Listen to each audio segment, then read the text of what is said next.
Spanish honesty versus American smiles. Culture clash explained. Hey there, how are you today? ¿Quieres bolsa? One of these people is considered friendly, the other honest. But which is which, and why do we judge them so differently? Today we're diving deep into a cultural curiosity that confuses, annoys, and fascinates people on both sides of the Atlantic. Why Americans smile and Spaniards don't, and why neither side sees themselves as wrong. Hey, quick disclaimer before we jump in. I'm not a sociologist or a cultural expert. I'm just someone who has lived in Spain for nearly 20 years and in the United States for 40, and I've noticed some fascinating differences along the way. This video isn't intended to judge or stereotype anyone, just to explore how culture shapes the way we communicate and connect. Every country is full of nuance, of course, and not everyone behaves the same way, that's for sure. So if I missed something, or if you've had a totally different experience, I'd love to hear about it down in the comment section. Alright, with that said, let's dive into one of the most surprising and sometimes awkward culture clashes between Americans and Spaniards.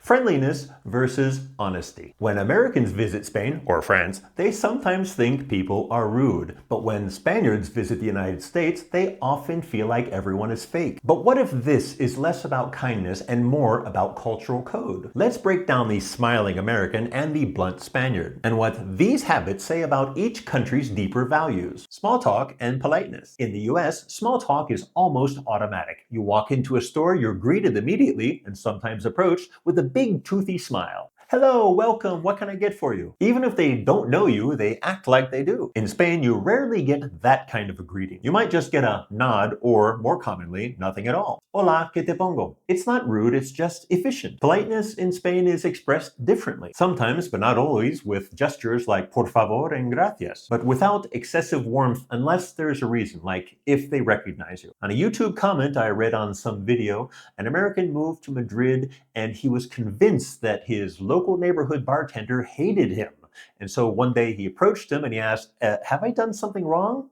And the bartender just looked at him and said, no, why? And that's when he realized it was just a different style of interacting. A very honest one. In the US, there's a cultural value placed on friendliness as a social glue, or sometimes as an economic incentive. In Spain, there's more emphasis placed on just being real. Directness versus indirectness. Let's talk about communication. In Spain, if you ask someone what they think, brace yourself because they will tell you. Do you like my new haircut? It's nice. ¿Te gusta mi corte de pelo? Pues no mucho, la verdad. Te hacía más guapa antes. In the US, you would almost never mention weight gain to a coworker or maybe not even to a family member. It's generally considered rude or crossing the line. Whereas in Spain, I've heard people saying one to another, my goodness, you have gained some weight, or wow, your hair is really going gray. Brutal honesty. It's not meant to hurt, just to be helpful or, well, real. Meanwhile, Americans use something called the compliment sandwich, which is praise, critique, and praise again. It's softer, more emotionally careful. I have, in fact, taught the art of indirect speech to Spaniards. And it's true, we soften everything so as not to offend anyone or make them feel uncomfortable. Spaniards tend to use the direct approach, which can be quite efficient and, of course, to the point, leaving no doubt to their intentions. I actually like it this way. I'm a big boy. I can take the brutal truth. Don't beat around the bush with me. There's an odd idiom or expression for you Spaniards. Beat around the bush. Spain is what anthropologists call a low-context culture, which doesn't sound very good to be honest, but it simply suggests that people say what they mean. The US, by contrast, is a high-context culture where there's an expectation to read between the lines and manage emotions through the tone in your voice. Underlying values. Oops. In the USA, you have individualism, positivity as default, the customer's always right, friendly equals respectful. And in Spain you have community-minded, emotional authenticity, respect through honesty, and friendly does not mean exaggerated. Generally speaking, in Spain, growth builds over time. It's not immediately offered. Once someone lets you into their inner circle, they're loyal, but they won't pretend before that. I've noticed this for myself here in Spain. In the US, on the other hand, the emphasis is on inclusion, comfort, and making people feel good, even if the relationship is superficial. Culture shock and misinterpretation. So what happens when cultures mix? Misunderstandings and awkward ones. An American in Spain. People don't smile here. It felt cold at first, but I get it. They just don't waste their energy pretending. A Spaniard in the US. I couldn't tell if people actually liked me. They would say, hey, let's hang out, and then nothing. In Spain, if someone says it, they mean it. And that's authenticity. I heard once about an American woman who got upset because her Spanish boss critiqued her about her presentation in front of the team. To him, it was normal, but to her, it was humiliating. Afterwards, it took a group team lunch and lots of wine to clear things up. We United Statesans, and that's a word that doesn't exist, by the way, we can be a bit sensitive at times, I think. Tipping, wages, and why service feels so different. Here's a question that exposes a huge cultural divide.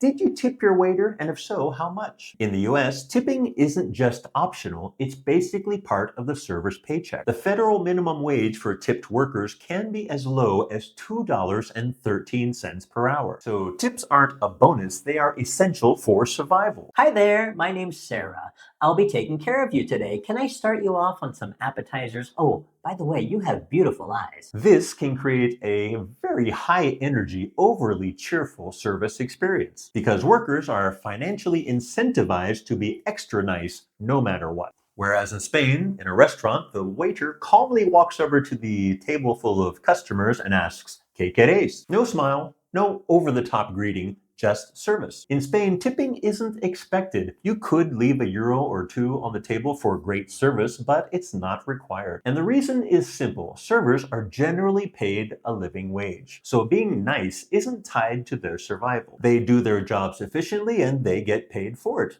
It's quite simple, really. The first time and the last time I left a 20% tip in a restaurant after a meal, my sister-in-law grabbed the money off the table and shoved it back into my pocket, saying, "This is not the way we do things here."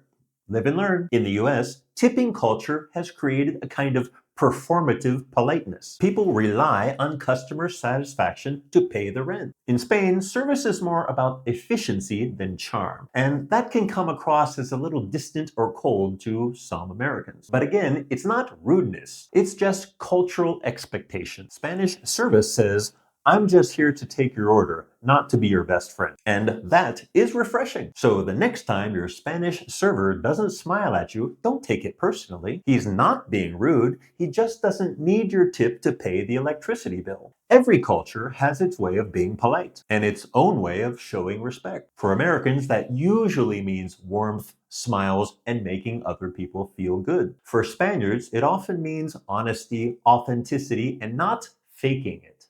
Neither is better, but understanding the difference, that's the key to being a good traveler and even a better human, don't you think? So, what's your experience with cultural honesty and friendliness traveling to Spain or the United States? Have you ever had a, was that rude kind of moment when traveling abroad? Drop your story in the comments section below. If you enjoy these cultural deep dives, please subscribe. It's free and it helps me grow my tiny, blossoming channel. And be sure to check out one of these culture-related videos above. This is your friendly neighborhood Madrid man saying ciao for now, hasta la próxima, and thanks for watching.